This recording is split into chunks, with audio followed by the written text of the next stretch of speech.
Keiichi Tsuchiya drifts using 6 different drift techniques. サイド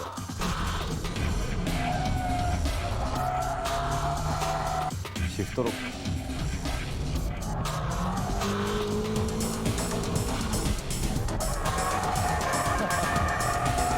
パワーオーバーブレーキング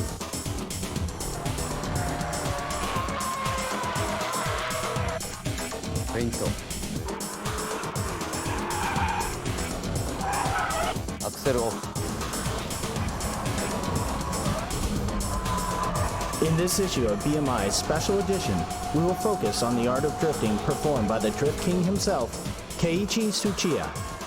We'll go through all 6 basic techniques essential to drifting and further analyze how Tsuchiya is using these techniques from various camera angles. Let us guide you to the world of the Drift King's Drift Bible. First of all, we'll take a look at how a drift machine should be tuned and modified. Looking at this S14 Silvia with limited modifications to only the suspension area, you can say that drifting is not about power. Going sideways, relying on only brute power, is not what Tsuchiya aims for. So how should a beginner set up his or her machine to drift like the king? Okay, so what's the least amount of tuning you need to drift? We had lots of stuff done to our car right here, but you don't need to go all crazy to start drifting. First of all, you have to start with the suspension. Then you should also change the brake pads and brake fluid, but that's about it. And if you're lucky enough to be able to spend some more, upgrading the CPU, exhaust system, seats, steering, and shift knob may be a good idea. And as you improve, maybe changing LSDs might be good in the future. Anyway, what I want you all to understand is that you don't need loads of money to enjoy the sport of drifting. Let's check out the 6 basic techniques that Tsuchiya actually applies to drift. See how Tsuchiya triggers the tail to slide with each move. To make it easier to analyze each drifting procedure at low speeds, we'll use the second hairpin at a Bisu circuit going counterclockwise. To begin with, I'll show you what I was doing back in the days, long before anyone recognized me. This should be the entry-level technique for all novice drifters. First of all, I cut the spring shorter on my car, and then you go out and turn your car sideways. There's no difficult weight transition involved here. We'll first use the e-brake to go sideways. Then we'll try what's called the shift lock, and then on to the power drift. That doesn't require much skill. I'll show you these 3 techniques.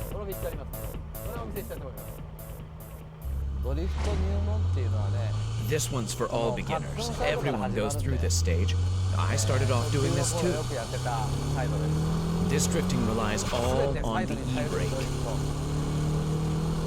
Straightaway, brake, toe, and e-brake. Right there. Just like this. Well, it all starts from something like this. Don't worry about how you exit the corner. Just try to pull the e-brake at the corner entrance and concentrate on making the car go sideways. You brake and then turn the wheel, step on the clutch, and pull the e-brake. Release the e-brake, go into counter-steer mode, then wait. Wait until you know that the car is facing the corner exit direction. Then you gently start stepping on the gas. How hard you should step on the gas pedal should depend on how much you're sliding and counter-steering. All of this should get you to exit the corner in one piece. One must learn the timing and the rhythm of the Drift King's drifting procedure and actually feel the exact moment the tail slides in order to master the 6 basic drifting techniques. The length of the tail slide depends on the steering angle, plus how long and how strong the e-brake is being pulled. All maneuvers must be done smoothly and timely, and to do that, having the right driving position becomes crucial. This is a must in order to give a car a quick countersteer and respond to the car's slightest movement. Let's check out how Tsuchiya is controlling the gas pedal from the outside. You can see he's controlling the drift without opening the gas all the way. The timing to pull the e-brake is almost synchronized with when the brakes are let off.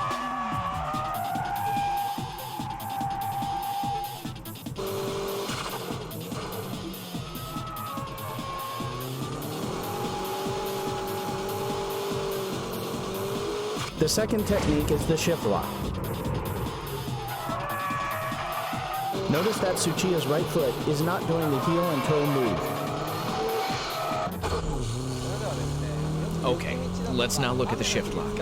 I used to do this on snow and wet surfaces. I don't recommend to do this on dry roads, but here we go.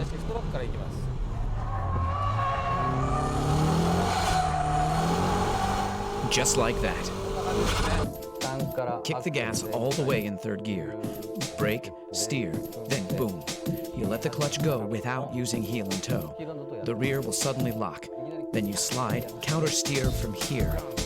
Rest is the same as a side brake drift. The corner entry procedure is the same as the side brake drift.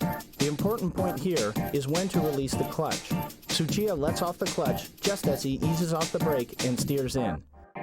His braking only lasts for 2 seconds. It's like brake, brake, gas. The tail slide occurs right as he steers into the corner. This is how the car starts drifting from the corner entrance.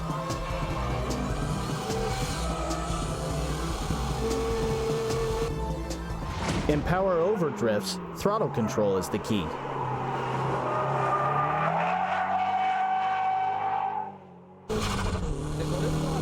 I used to do this when I couldn't drift yet. I'd brake like this and try to drift, but I couldn't because I was too scared.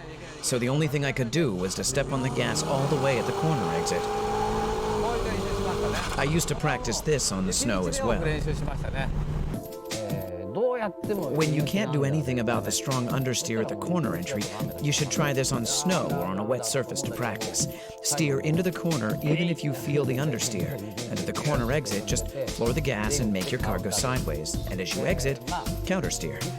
This should be the easiest way to drift at the entry level rather than side brake drifting and shift lock drifting.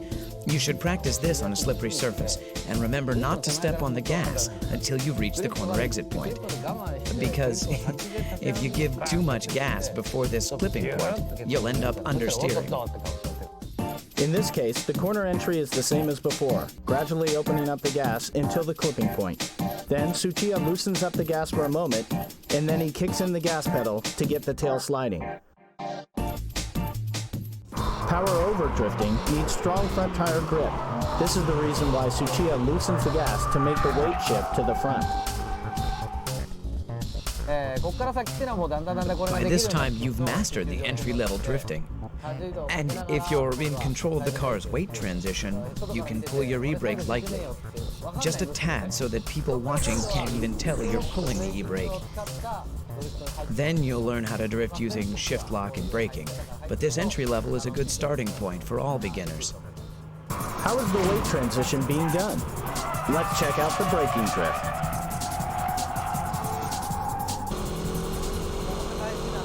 The three important things here are when to steer in, when to shift down, and how long you keep braking. These are the three most important factors. Okay, I'm in third gear, I'm stepping on it, I'm speeding, then brake. How much you brake is crucial. If you kill the speed too much, you'll end up stopping before you drift like this, and with understeer. So you'll need a fair amount of speed even when you begin braking. Slow down to about 70% on the straightaway, then let go. Let go of the brake and steer into the corner. Here, you're a little overspeeding. If you brake through the corner, you'll end up with understeer. So first brake and then turn, heel and toe and steer in towards the clipping point. You'll be overspeeding here as well. Then you shift down to second gear while leaving your foot on the brake.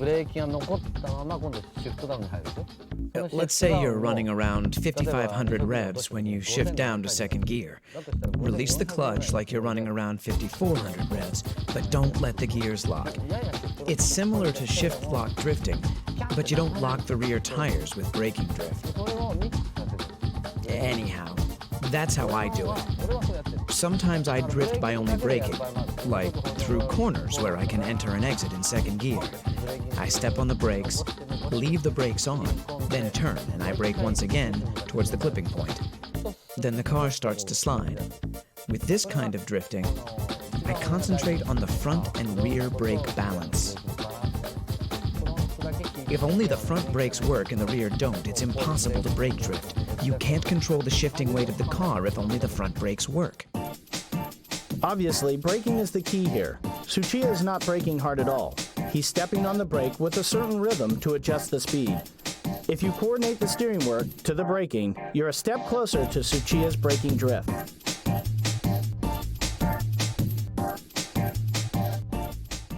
Remember, the rhythm of your right foot should be brake, brake, brake, brake, gas.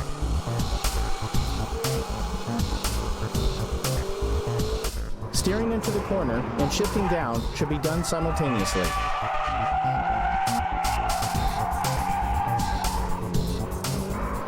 Next up is the Feint drift, where you create large weight transition by force.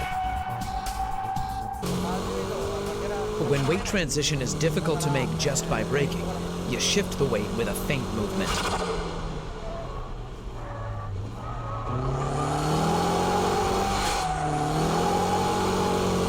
Quickly steer like this, and at this point, my foot is off the gas. And when I juke the car like this, the car bounces back with the weight, and that's when I step on the gas pedal. It's just like a pendulum, and you use that return force to make the weight transition. Here too, I've stepped on the gas, all the way for a second, before I let go, in order to get the car to slide. Once the car is in sliding mode, release the foot from the gas, and control. I used to do this a lot on snow. If you're going too slow, you have to step on the gas to make it happen. But if you're going fast enough, and you steer to the left and quickly steer back to the right, your tail will automatically start to slide. But you know, I wasn't that good back then, so my car would lose speed while I was doing all that. That's when I learned to give the car some gas to make the car slide, so that I can drift, even at such speeds. Because of the inertial force from the Feint action, the braking doesn't have to be as strong as the braking drift. It's all physics and dynamics, but the rhythm of the right foot is always the same.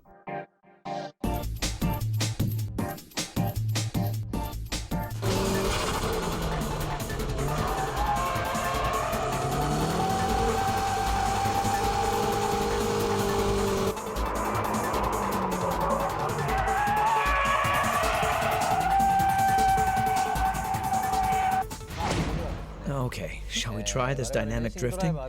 This one's pretty difficult, so even professional racing drivers like us can't always get it right. Drifting begins from stepping off the gas, just like the Fuji Speedway's 100R or the final corner at Tsugo.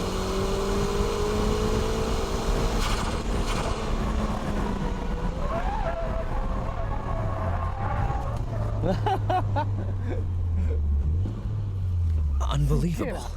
That was awesome. It's so tempting to brake. Here in Ebisu, this 100R corner is a third gear corner. You step on the gas all the way in third gear. And the difficult part is where you release your foot from the gas pedal for a second. You're coming in with enough speed in third gear. Steer into the corner, and the moment you release the gas, you start to slide. On this particular track, you need to get ready for the final corner at this point and slow down. But for now, we'll ignore that to show you guys this dynamic drifting. So when you release the gas, your tail will slide. Then you just counter steer and control. I use this a lot at the Fuji Speedway's 100R corner. I charge in without braking and just instantly let go of the gas. And when the tail starts to drift, I just counter steer and slam on the gas as I exit the corner. You do this at the final corner at Tsugo. There are some cars that can plunge into the corner without braking at all. In a Miata, you can dynamic drift in Maze, go right in at full speed, and by releasing the throttle, you can initiate the tail slide. From there, it's just counter steering and stepping on the gas again at the exit. And that's what I call dynamic drifting. This is an example of not how he stepped off the gas, but how Tsuchiya was able to avoid crashing. His lightning-quick steering work is simply unbelievable.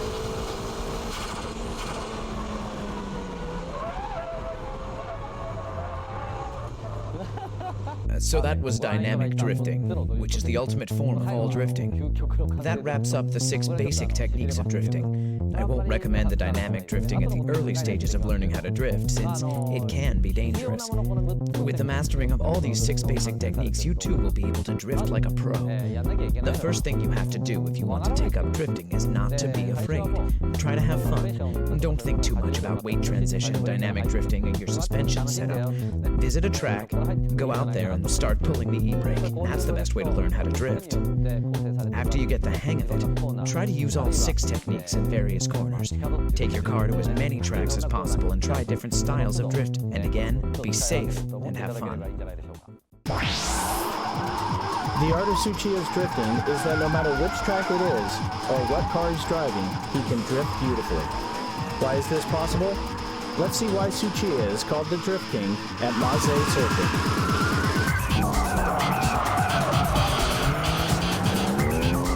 We're at Maze Circuit in Niigata Prefecture. I hope you understood the basic techniques that I showed you at Ebisu.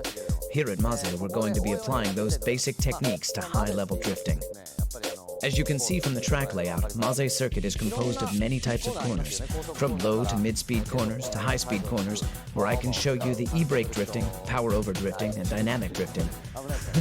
Well, the dynamic is too dangerous here, so we'll try a combination of the brake drifting and dynamic.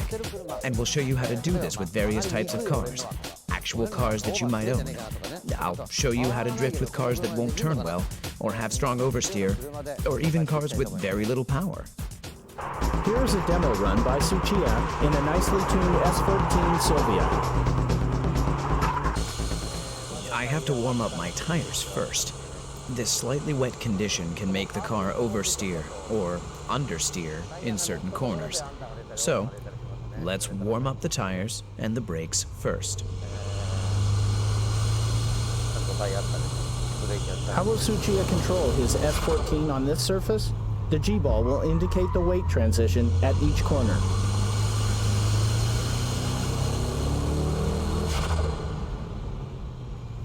It's wet here, so I'll just pull the e-brake to avoid the understeer. For the first couple of laps, I'll demonstrate the braking drift with this Keiichi S14. This S14 is modified with a great suspension system that allows the car to perform high-speed drifting. I should be able to clear all corners with the braking drift.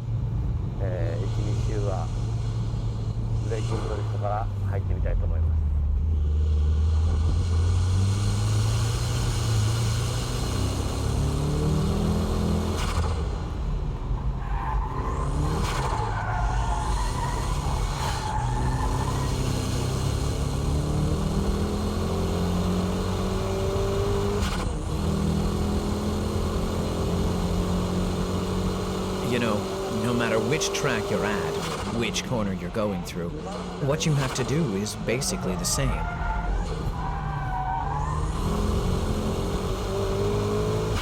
It doesn't matter if you're in Ebisu or Maze. It's the same thing. Braking drift is controlled by the braking power, your braking touch. Oh, it's wet here, so I should take it easy. According to the length of each corner, you need to adjust the force of your braking.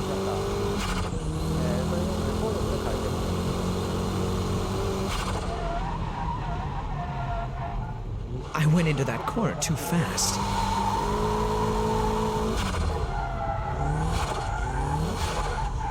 It's all wet here.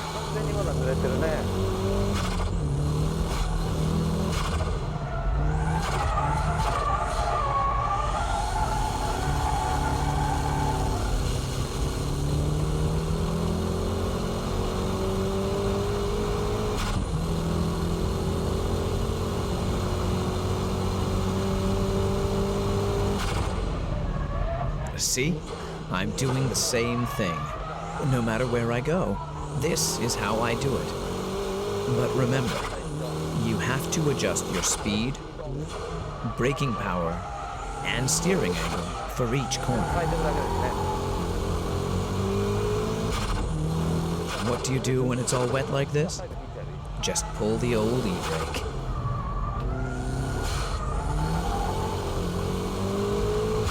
In corners where understeer is strong, just pull the e-brake. It's best not to use it too much, but you can do it when you're still learning. Oops, that was understeering right there. Here again.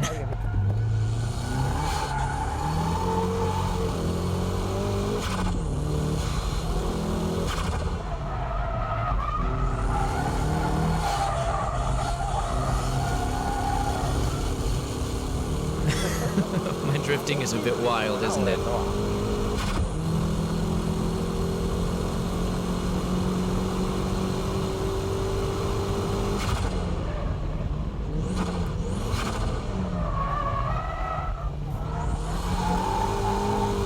That corner entry began as a braking drift, but towards the exit I switched to dynamic drifting.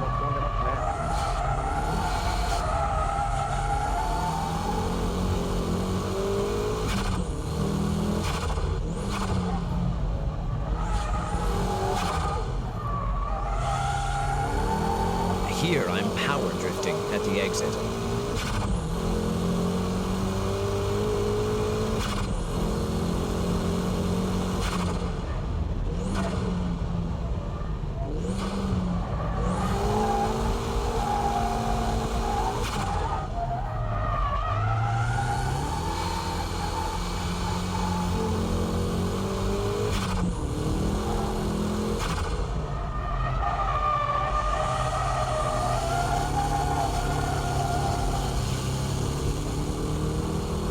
Yeah, this is how I do it. That's almost like dynamic because I only touch the brakes just a bit.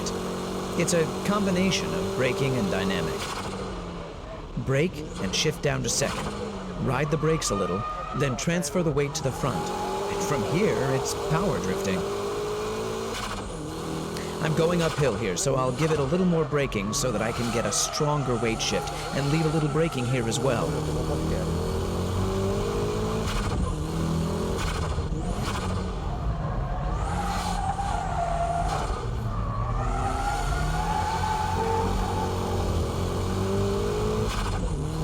On the S-curves, the feint drift should be used.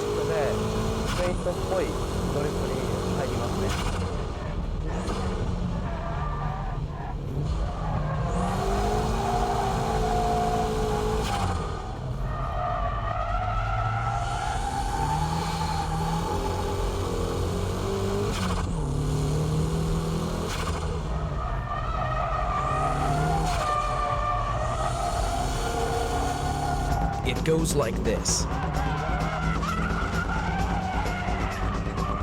Anyway, like I said, what you do is the same no matter where you go. In braking drifts, just remember to leave that foot on the brake until the weight starts to shift, synchronizing it with your downshifting to third and to second gear. The car will automatically turn in, and then the car will either lose front grip or lose traction in the rear. You let the rear lose grip by adjusting the brake pedal.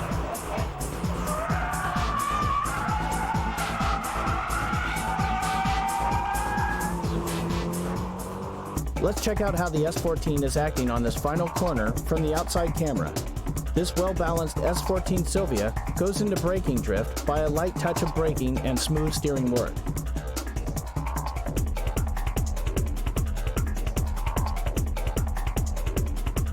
This time, let's check the onboard footage from another lap. Look at the braking. Just like at Ebisu Circuit, Tsuchiya is getting the tail to slide by pumping lightly on the brake.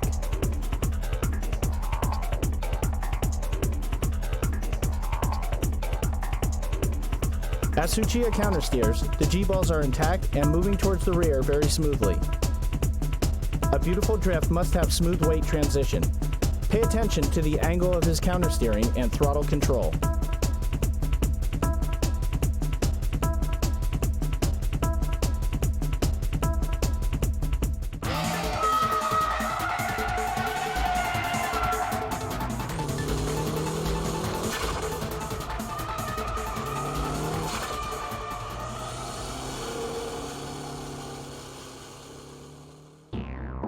Okay, like I said, there are cars that don't turn well, resulting in strong understeering.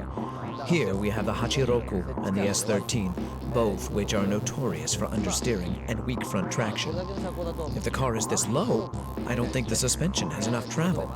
Anyway, even with cars like this, you can get them to go sideways. But how? Well, let's try it out. What do you do if you think there's going to be understeer?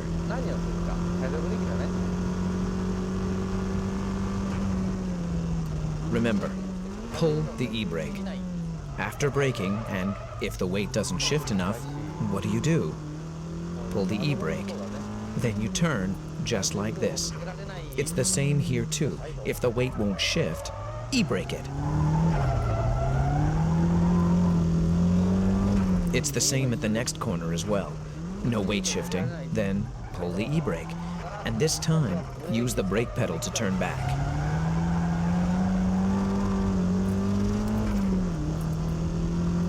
That wasn't so hard, right?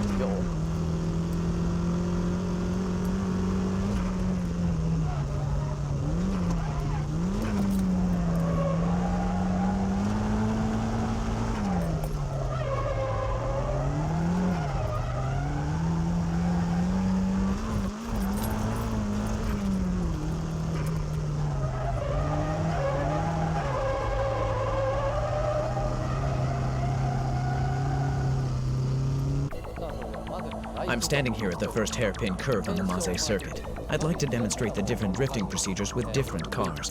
The S14 Silvia has good front grip and a good weight up front, which enables the car to turn easily. All I had to do was create and control the weight transition with my braking. In contrast, the S13's front grip is terrible. Yes, like your car, probably. If you install one of Keiichi's suspensions, it will go away, but I'm not here to advertise my product, so let's move on. Okay, you start. This is the first corner. You're climbing up to around here, and understeer is strong going uphill. And with the S14, I could easily turn into the corner with a little steering work, and by riding the brakes a little. The S13 and the Hachiroku won't turn enough because it needs more front-end weight. So what do? I give it stronger braking in order to create stronger weight shift to the front. Actually, the braking I do here is the equivalent to how long and strong I brake with the e-brake.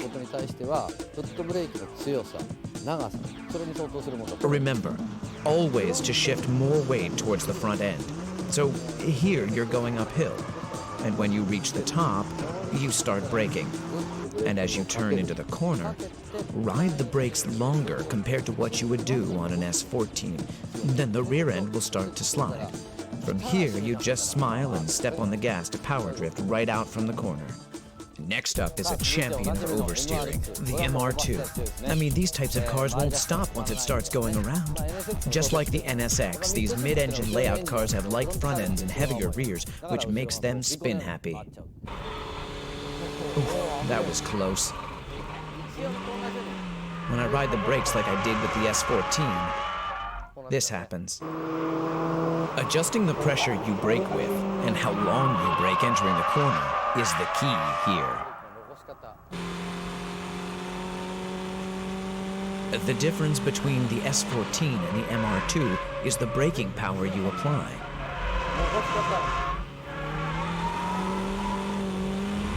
The braking time I ride into the corner is only about half of what I did with the S14.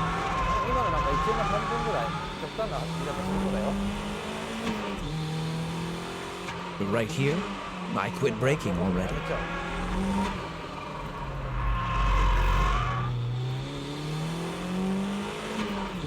And the braking pressure itself will be weaker compared to the S14.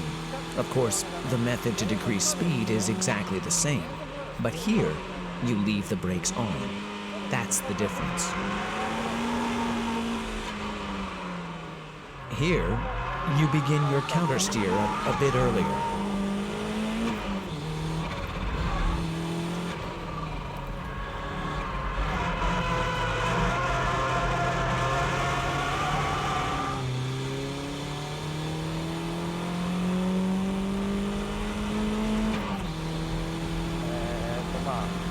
That's how you keep control and drift with understeer.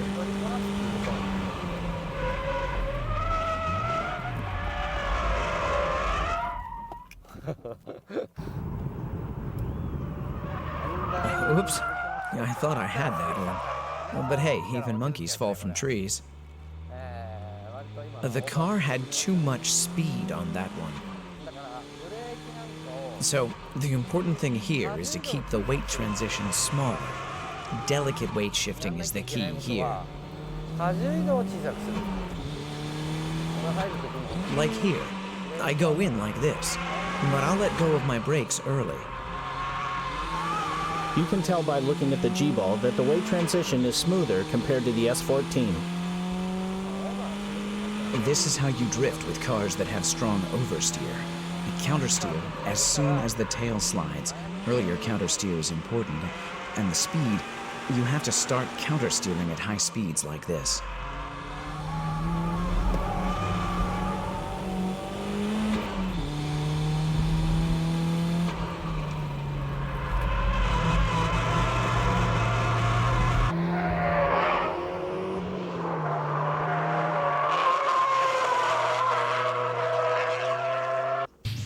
That's how you drift with oversteer cars like the MR2. The difference between the cars I've shown today is like this. The S13, the car with strong understeer, needs big weight shifting.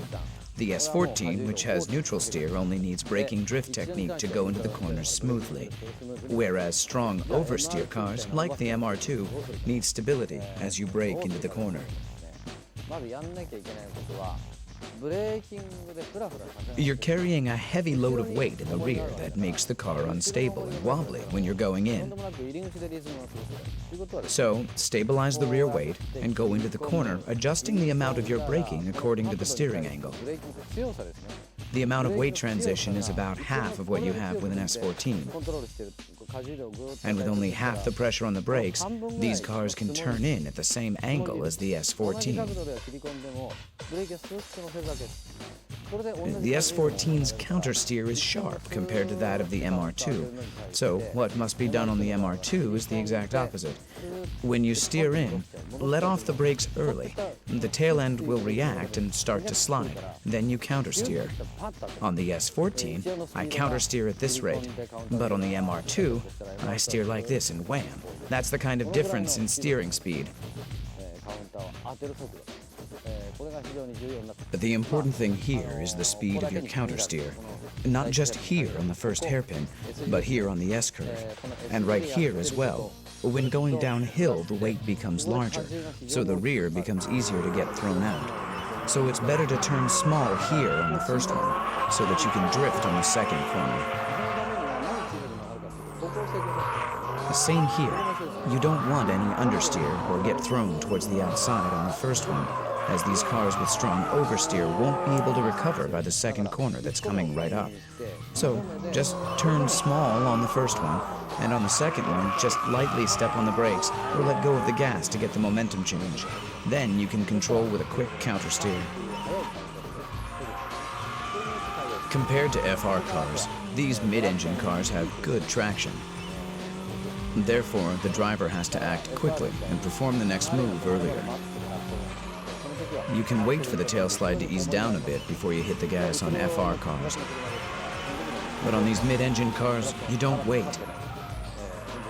But you hit the gas while the car is still sliding. You have to get the car to power slide immediately. And without stopping the tail slide you're in during the midsection of the corner. Everything has to be done earlier on mid-engine cars compared to FR machines. Mid-engine cars, like the MR2, have heavier loads towards the rear compared to FR cars.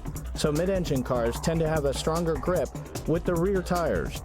Hitting the gas early makes the rear tires lose traction, which enables the car to slide and drift.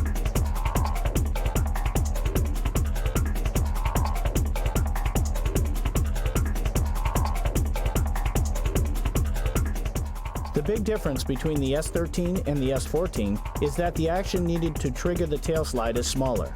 You don't need big braking maneuvers or steering work to slide the tail and drift.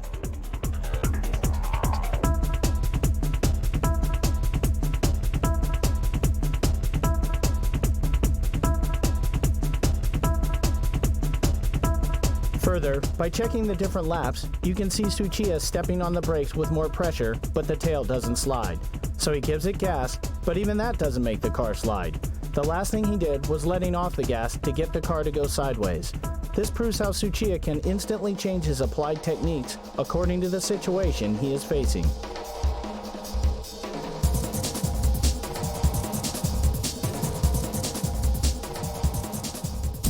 さあ続いてはですね Okay, now, how do you drift with a car that doesn't have much power? What I'll be explaining to you here is from way back when I used to drive the Hachiroku every day and night. And that's like 15 years ago. With this car, it's all about flooring the gas pedal all the way from the entrance to the exit. This car's been nicely lowered as well. Mine used to look like this. You have to step on it to make this thing go sideways. With these underpowered cars, you just have to keep the gas on to get it into power drift mode.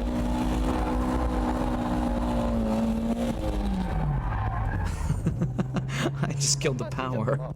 But it's great that I can constantly floor this thing.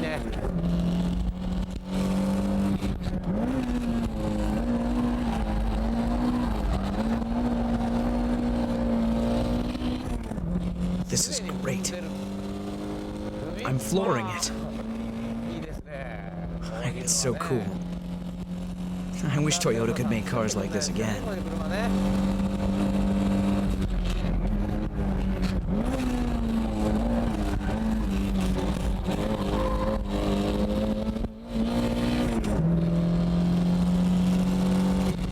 Shift down and put the pedal to the metal.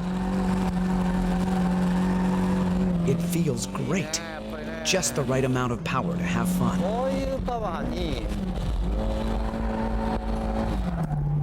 This kind of power is just right for these M7 tires.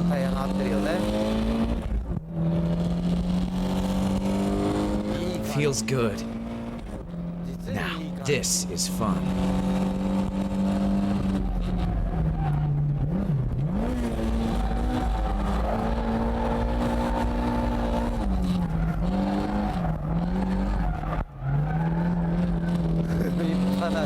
I'm literally flooring it the entire way. Do you know any other car that can do this?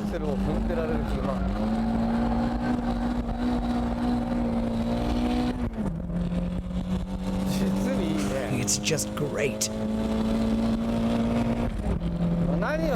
What I'm doing is simply turning the car with the gas pedal.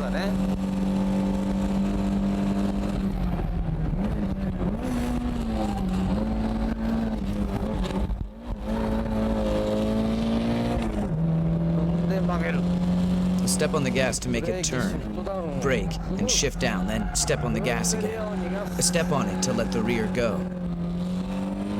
You have to keep revving it within the torque band.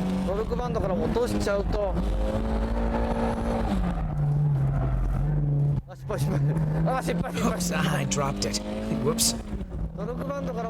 The instant you fall out of the torque band, you stop drifting. So make sure you rev it up enough to keep it up there.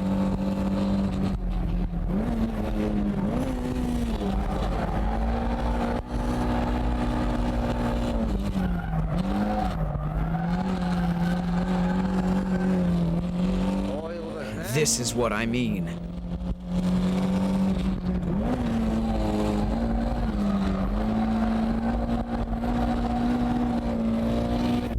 So, how was drifting with an underpowered Hachiroku? This car is a classic, and it will be a classic for years to come. Did you know I taught Takumi from Initial D how to drift in one of these?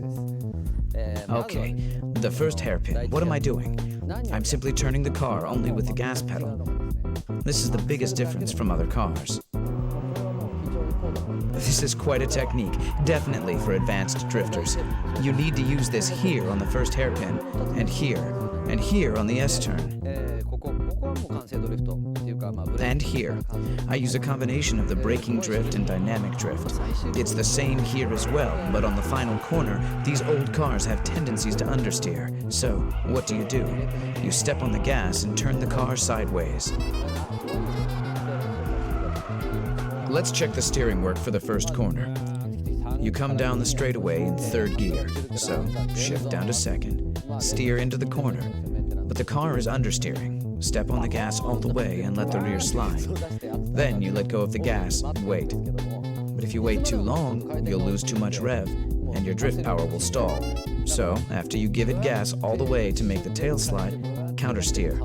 And as you do this, place your foot on the gas, just to keep the rev within the torque band. This is how you drift right from the corner entrance to the exit. And this is also the reason why an underpowered classic like the Hachiroku can go up against the high-tech power machines of today. I'm turning using the gas pedal at all corners. You know, you may be able to drift in other cars, but drifting through the corners from entrance to exit in an underpowered car is a tough task to pull off. And that's why people who say they can drift in a Skyline, Supra, MR2, or a Silvia can't always go sideways in a Hachiroku. This is because you really need to know your stuff to keep the underpowered car drifting through corners. And to get this done, you must master the 6 basic techniques to make your drift perfect. Let's check the Hachiroku on the final corner. In this corner, a standard braking and shift lock triggers the car to drift. But the throttle control from here is different. Tsuchiya floors it immediately to keep the car sliding all the way from the entrance to the corner exit. He's purposely letting the wheel spin a bit so he can control the tail slide with little power. He's driving while constantly maintaining loose traction. These 6 techniques and their various application make the Drift King go sideways. How did I become the Drift King? I can only say that I was driving day and night. I guess people call it practicing and hard work. But to me, I was just having fun out there. To enjoy driving, or shall we say practice for now, all you need is some safe, clear space. This will be enough. Let's start with a 180-degree turn. The first thing I tried, right after I got my driver's license, is this. Pull the e-brake, and try to end up facing the direction I came from. In my days, it was cool to be able to do this and get it right.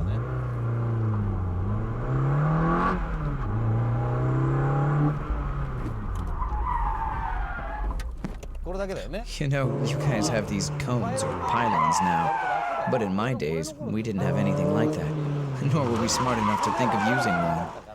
If I had these cones back then, I would have improved much faster. Obviously, in the beginning, I couldn't get it right like this. It used to be like this. I was scared and didn't know how fast I should be going, so I would stop like this. But turning the car in the direction that you came from, without stopping the engine, means that the driver is stepping on the clutch to turn the car around. In the beginning, it's okay to mess up and stop facing the wrong direction, or even stall the engine. But don't get scared. Just try it in a safe, closed environment.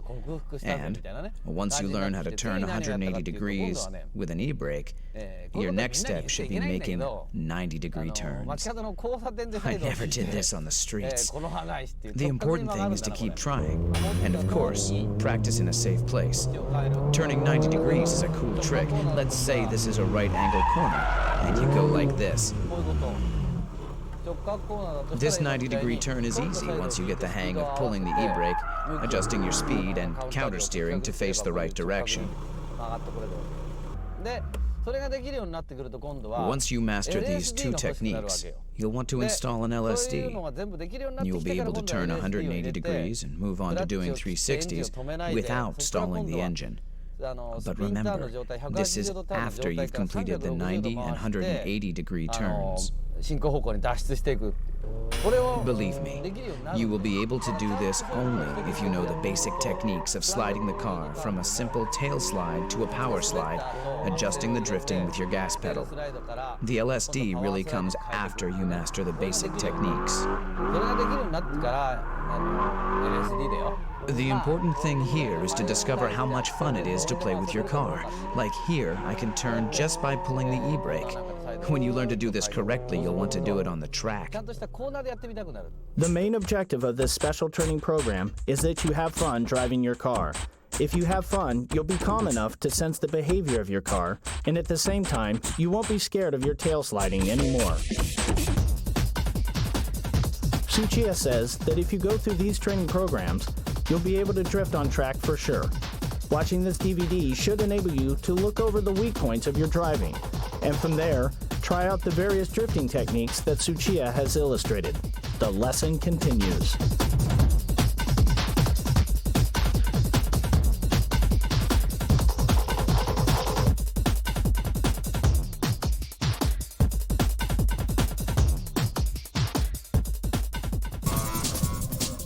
Special training program number 4 is learning how to use the handbrake according to the radius of the corner. Okay, first of all, okay, here. How about this? See, I countersteered and stopped the car facing the direction I want to exit. You have to countersteer toward the exit direction. You can see here that I am actually countersteering. And it's okay to pull the e-brake and stop here. Beginners tend to end up facing the wrong direction, like this. So, controlling the car towards the direction that you want to go is crucial here. You can do this by adjusting how long you actually pull the e-brake. I was supposed to go that way, but I was pulling the e-brake too long. But let's face it, you'll mess up at the beginning, so learn from your mistakes and don't smash up your car and pay for repairs all the time like I did. You guys have places like this, Driftland. I think it's important to practice without worrying about your repair fees or putting someone else in danger.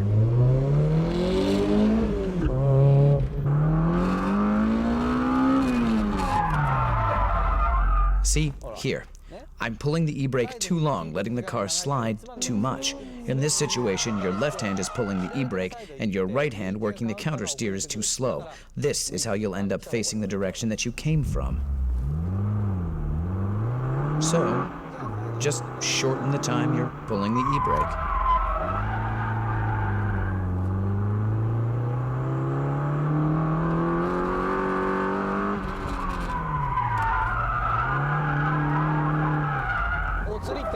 This is what happens when you steer too much. This was a good example. As you just saw, I began countersteering too late, and then I recovered the countersteer too late. As a result, my car just lost control. If all my steering work was done earlier, I could have avoided this.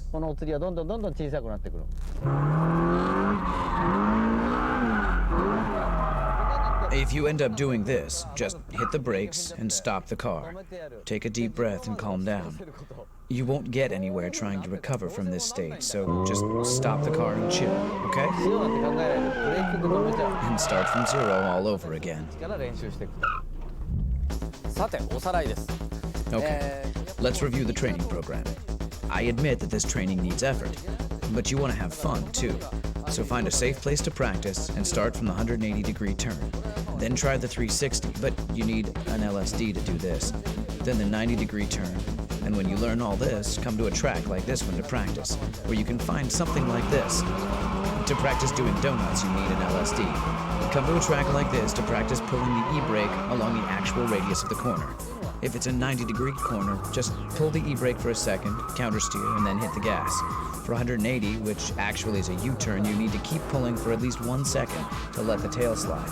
So practice and learn to get the feeling of what kind of speed, angle, and steering work is needed for various turns. I said practice, but you'll have so much fun, you won't feel like you're practicing at all. You'll have a lot of fun, I can guarantee that. Until you can do all of this with your eyes closed, you'll be spending a lot of your pocket money on tires. You know, if you can't afford new tires, just get some nice ones for the front and go to a scrapyard for the rear tires. Used tires from a scrapyard can be put to good use on a drift machine. After you practice with used tires and become better at drifting, well, let's say you can countersteer and kick the gas in towards the corner exit and drift properly once every 3 times. You're now ready to get some good tires on all 4 wheels. At this point, you should be wearing the same tires in the front and the back. With new tires, you're dealing with real grip. And here, maintenance is very important. If you are like me, and you love cars, you have to take good care of them, right? If you practice like this, with your e-brake all the way up here, if you leave it, you're out. Your e-brake should at least be like this. Sometimes there are guys going like this. I mean, you're not driving a train for crying out loud. So please, use some sense to maintain your car. そういうメンテナンスをちゃんとやるように。サイドブレーキの緩み。I used to adjust my e-brakes once a month. Back then, the e-brake was all I had. At one time, I couldn't turn without it. I'm serious. 切れない。そういう時代があったわけですけど。そして前後のブレーキバランス。 And brake balance is also important. Racing cars have brake balance adjusters, but production cars don't. So we have to adjust brakes by changing the brake pads. Beginners tend to think that just changing the front pads can make some difference. But what a big mistake. It will make some changes, but it just messes up your balance. For instance, my front pads are Image C2, but if the rear pads were stock, only the front pads will work and mess up the balance. But again, there are preferences according to the driver. So another important thing is, don't just imitate the pros and simply install pads. You need to find the ones that suit your driving style. I like the linear feeling, but you might prefer ones that need hard braking to get it working, like the Super Sports brake pads. So, choose the right pads depending on your style and the front tire grip. Doing nothing to the rear won't get you anywhere. I assure you, you'll have a hard time in the corners. Say you're in a braking drift, and beginners often pull the e-brake, right? In that case, you need a decent pair of rear brake pads to get the rear tires to lock by pulling the e-brake. Plus, if you're wearing poor grip tires on the rear, it's easier to lock them with decent rear pads. When you become an intermediate drifter, you can now step on the gas when you're tail sliding, right? If you drift for 5 days a week like I used to, you need to overhaul your LSD once every month or so. This means if you go drifting once a week, you'd need an LSD overhaul at least once every 8 months or so. An LSD that needs an overhaul feels like a viscous LSD, and it's not fun at all. The car won't exit properly, and sometimes kills the drifting. You only end up with worn-out rear tires because the inner wheels keep spinning. It just ruins the fun of drifting. So make sure to overhaul your LSD and maintain your drift machine in healthy condition. You will have more fun on a well-maintained drift machine. The Drift King. Tsuchiya says, I still want to get better.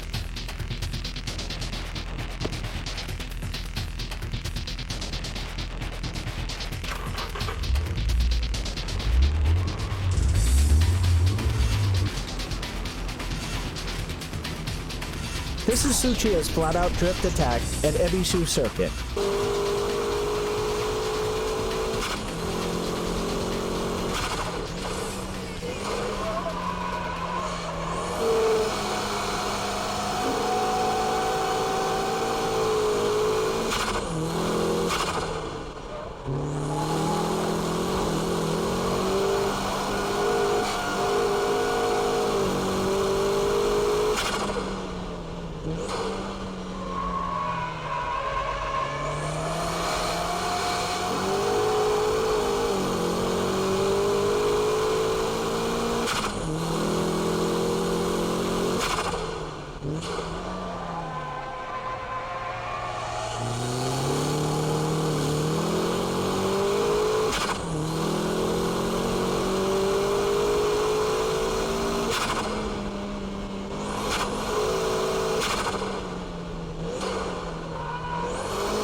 When you can drift for show, then you're ready for the ultimate drifting style, the high-speed drift.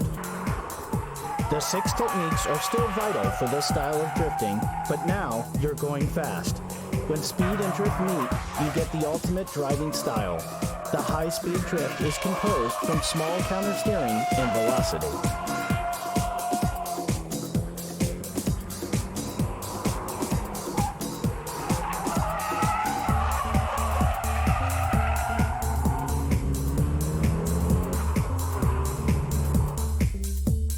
High-speed drift needs braking delayed to the absolute limit, instant steering work, and all-out cornering exit skills. Every movement needs to be orchestrated precisely.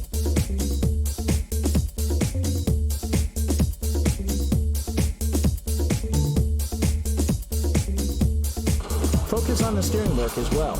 In high-speed drifts, tail sliding is controlled and limited, so counter-steering work can be minimized. Wheel spins are limited also, making the car easier to grip and accelerate at the corner exit.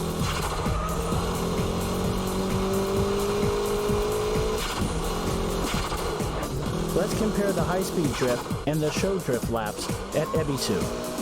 Show drifts keeps drifting from the entrance to the exit.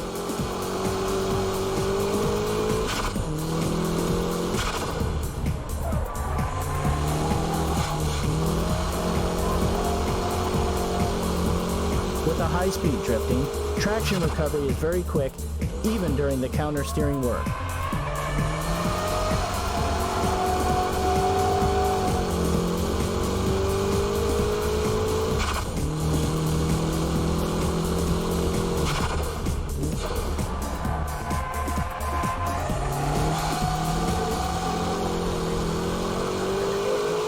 The steering angle is kept at a minimum as well.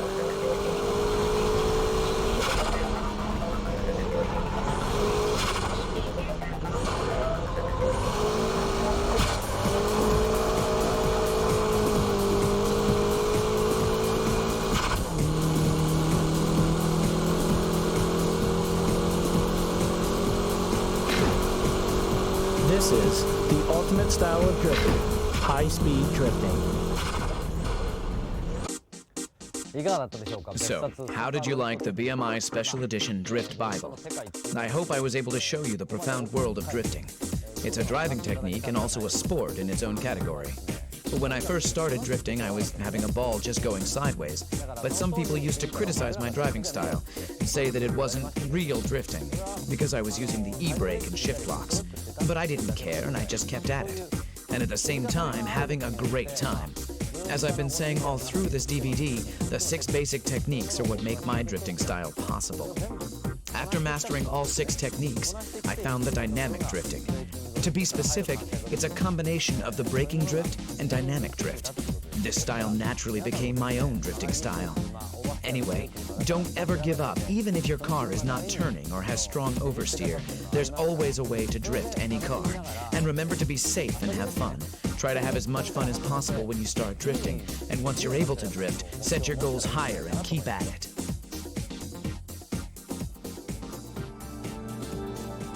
Aim to become the next Drift King.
STX でも乗用車と F1 みたいなもんだからこれは無理でしょう。あっという間に乗り換えちゃうよ。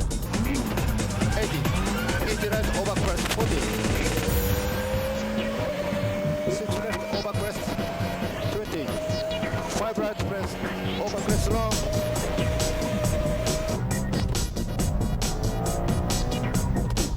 なんか今もう後ろにチラッと見えたいな。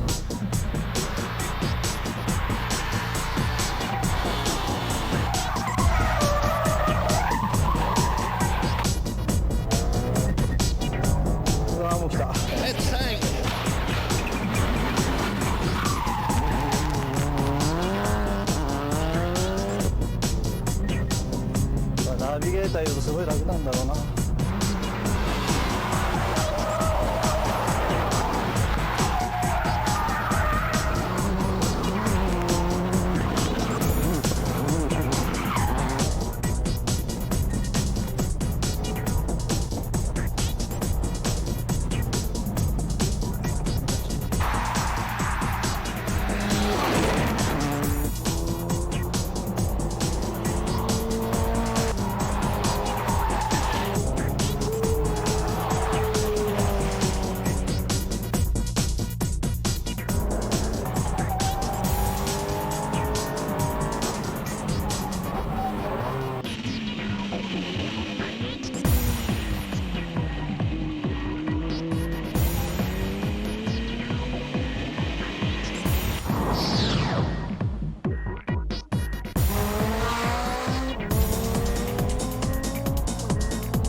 直線ばっかじゃねえんだよ。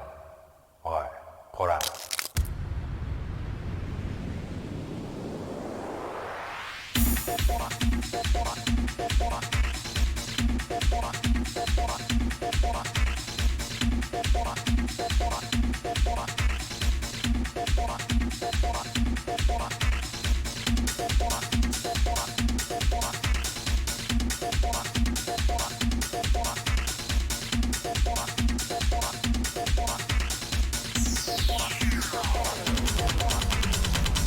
直線ばっか走ってそんな面白いか。